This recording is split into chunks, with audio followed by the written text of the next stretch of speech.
Do you want to make cheap studio lights without breaking the bank and even have it be color changing at the same time?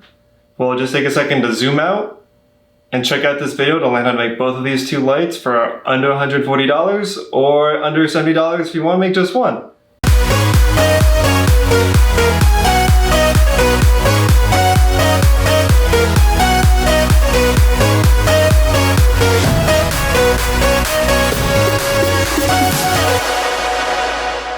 So as in one of my most recent videos, you might have seen my last vlog, but I actually showed how I put together my in-home, do-it-yourself studio where I have my office and my studio off to the side. But one thing I realized when I was making that video is that I needed my own set of lights, because once I set everything up, all I had for lighting was the natural daylight coming into the windows, which was actually pouring through my backdrop, and then my two regular ceiling lights that I have that really don't give me the greatest lighting. So I thought I really need to improve the lighting. So I decided to look up potential lights to get to improve the lighting for a studio or even YouTube video. And every photographer I saw was using the Aperture 120D, so looked it up, laughed at the price. I was like, I can't afford this right now. So I found two DIY or do-it-yourself cheap studio lights that other creators had made, and I was like, I'm gonna try making these. So one is YCI's kind of do-it-yourself light, and the other is Daniel Schiffer's do-it-yourself light. And the reason why I did both is because I kind of wanted to try out each one and see which one I liked more and kind of do a price difference between the two. So the things you'll need for each light individually is a light stand that costs about $20. You may need an extension cord. This one cost me about $4 to $5. You may need a clamp to go onto the top of the tripod. If you don't have any of these things lying around, this was about $7 by itself. And then you will need a nylon sheet to use as a softbox or diffuser, or you could also use a plastic bag or anything kind of transparent, or even a white bed sheet, anything similar to those kind of things you have lying around the house. Now specifically for the light that Daniel made, you're gonna need a cake pan, and then LED strip lights. For YCI's light, you're gonna need some sort of light fixture. This is called a light clamp, and then an LED light bulb. The brand of lights I used was called Govee. I got these off of Amazon. These lights for Daniel's light, the string set were about $25. The light bulb was about $12 for YCI's. I'm only bringing up the price because there may be cheaper versions of these you could find at a Home Depot or a Target or even at other sellers on Amazon. But one thing you want to make sure of is that they're actually good quality, because the last thing you want is to build these lights and then have the actual lights go out or break on you. So just keep that in mind when you're purchasing stuff to make these do-it-yourself lights. Now what I've spent in total, they said like on their videos it's around $50 to $60, but in reality it kind of depends on what you already have. If you already have all the stuff that both of the lights need, such as light stands, clamps, etc., you could save about $30 if you already have those. For what it cost me, it was about $38 for all the things the light's gonna have to share, $38 for each. So in total, that's about $76. Yeah, I did math right.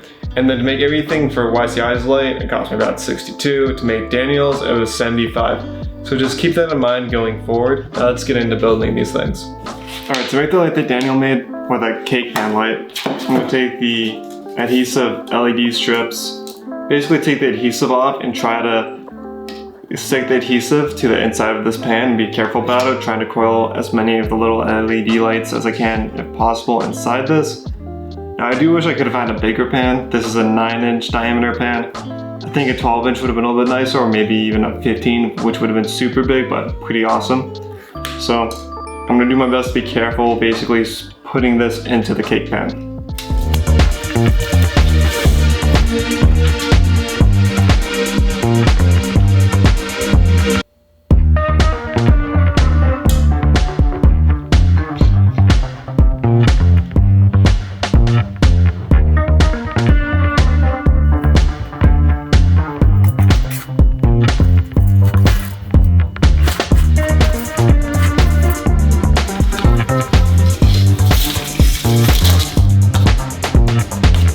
As you can probably see from where you're looking, it doesn't have to be perfect because the light will bounce around the inside of the pan.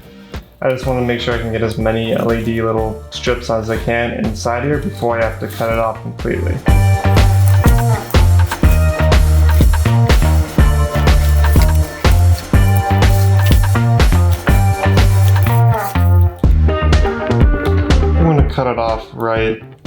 We got plenty of little LED lights in this now. Alright, got it on, plugged it in. Just make sure when you're actually putting the adhesive on that you leave the power strip along the outside so it's easier to plug in afterwards. That's gonna be super bright. Yep, there we go. Here's the halfway process of our cake pan light. Alright, so now I'm gonna take the white sheet that I bought on Amazon for about $10. It's a lot bigger than I thought it was, and it's also a lot thinner. So what I end up doing is cutting out an extra section after this, just in case that the white sheet is not as thick as I want it to be. So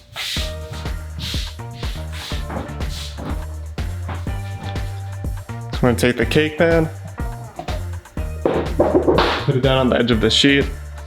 So what I might end up doing is I'm gonna take the Sharpie and outline it. I'm gonna outline basically half a Sharpie length away to make sure I have enough fabric to then wrap the cloth around the cake pan to make it a little bit easier to connect everything. Then I also have to be conscious enough to leave a little gap for the power cord to go through so that I can make sure that I can actually power the cake pan after I put the makeshift softbox on it.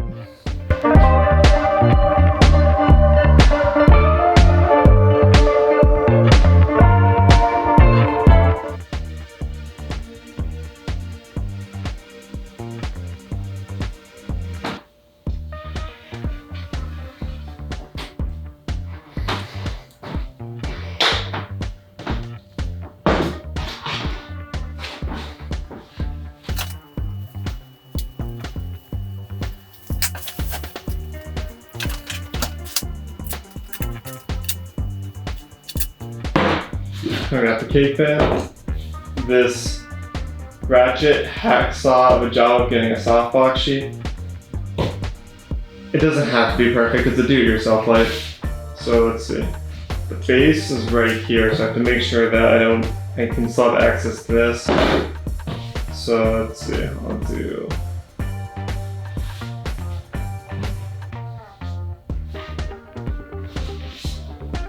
Bam. Just have to remember that the wire is at the bottom of the logo. I'm gonna take my handy duct tape.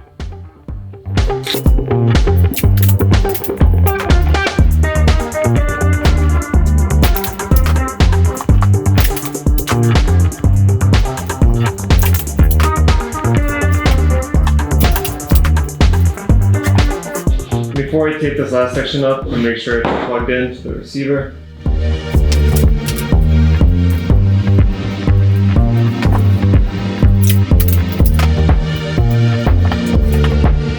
Plug it back in to see how that looks.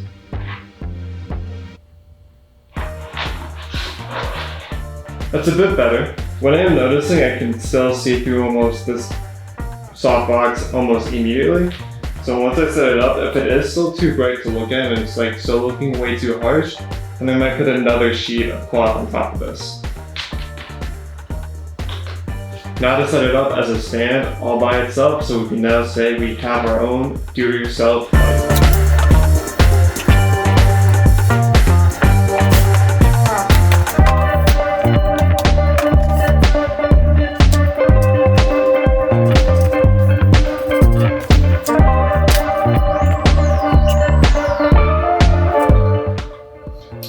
And the light is born. Alright, now to make YCI's light, so we're gonna need our light clamp, our light bulb, a lot of duct tape for this one, and we're gonna be using that piece of cardboard you saw on my desk earlier, because the cake pan was the box, I guess the light structure, or whatever you want to call it, in the last light, and this light, we have to make it ourselves, and we're gonna be using cardboard for that. But I think what I'm actually going to try to do is that the last light we made was a little bit smaller. It's only 9 inches in diameter. I'm going to try to make like a giant cardboard softbox out of this, just to try to make a little bit bigger light to work with going down the road. So what I'm going to do is I'm going to take this skinny, more like rectangular box I got from B&H, take the light, basically kind of create like an input for this to go into, cut it off, and then build a softbox out of this, basically cutting pieces out and taping it together. trying to make some sort of a makeshift do-it-yourself light as we've been doing this whole time, so let's get started with that.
Alright, so here's the fun part. I now have to figure out how to build a trapezoid to make this like an actual like softbox, but this is me just being extra. If you really just want like a long box, like the one I was cutting open, that you can just cut maybe 6 more inches than I did, then you could put your sheet on.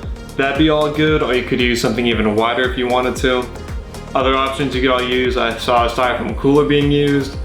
One of those big buckets that you might see from Home Depot or Lowe's, just cutting a hole in one of those and doing the same thing with duct tape to the light and then putting a sheet over that. That also works. I'm just being really extra right here. So you can either skip this part of the video or watch me try to figure out how to do this.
made my own softbox, I'm just gonna take a few seconds / minutes to just tape up the edges a little bit better, and then we're gonna get on with that nylon fabric / sheet.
And I think we're in business. So now this is what I got with both lights fully on. So one thing I'm noticing right off the bat, the LED lights are a little bit cooler than the light bulb. And even though you might be thinking that I have them on different settings, I did download the Govee Home app, downloaded both devices, installed them, got them set up on my phone, put them on the same exact settings, and this is a light output I'm getting out of each one, so I do have to keep that in mind going forward, that the LEDs are going to be a little cooler, while the light bulb is going to be a little bit warmer hue. And what I'm noticing is it's still just a tad bit harsher, just at least on the eyes at least, staring at this versus staring at the softbox that I made. So now I'm just going to kind of move the lights around to see what they look like on their own at different angles, and even just to show you guys, so you can kind of decide on your own which one you might want over the other if you're only going to have the budget for one of these lights. So right now I'm being lit just by the LED cake pan light. I've got it about the same distance away my camera is from me, about a 45-degree angle. So just to give you an idea, my arm is about 3.5 feet long. The light's also about 3 feet to my side, so that's what you're getting out of here. So as I just mentioned earlier, this light's a little bit cooler when it comes from the LED lights versus the softbox light. Now just to do vice versa. Now here's the light with just the softbox, light bulb, cardboard box one I made. Same thing, it's about an arm length distance, a little bit closer to me this time, just because the softbox is so much bigger to the camera. So I think just right off the bat, I think this light works a little bit better with the ambient room lights in my room. So if I'm gonna be sitting at my desk, or if I'm gonna be just doing a talking piece or talking to you guys, I might be using this light more often, and I might be using the LED cake pan light more if I'm trying to do something artsy or something with B-roll, or I'm trying to get a very strong color kind of art kind of look to whatever I'm doing, just because of it's giving off a much cooler light, so it kind of contrasts with the warmer lights that I have in my room, as well as the softbox light bulb Govee light. So I'm pretty satisfied with both of these lights. As I was just mentioning before, the cake pan light that I made, that was inspired by Daniel Schiffer, cost me about $75 to make with everything included. Maybe throw in a few dollars for duct tape and whatever tools you might need, scissors, knife, whatever else you saw me using. And then the softbox light that I saw YCI make, that cost me about $65 plus a giant cardboard box. So if you're gonna do both of these together, it'll probably run you around $140. And if you're gonna do one of them, you're just looking at spending between $60 and $70, which is actually really affordable compared to the $800+ aperture lights that all the pros use. So both of these lights are budget friendly. I hope this helps you out with whatever lights or whatever kind of do-it-yourself projects you might be going forward, trying to make your own studio lighting on a budget. See you guys next time. I don't have my lens cap, so actually, I can't end without this. Let's recap.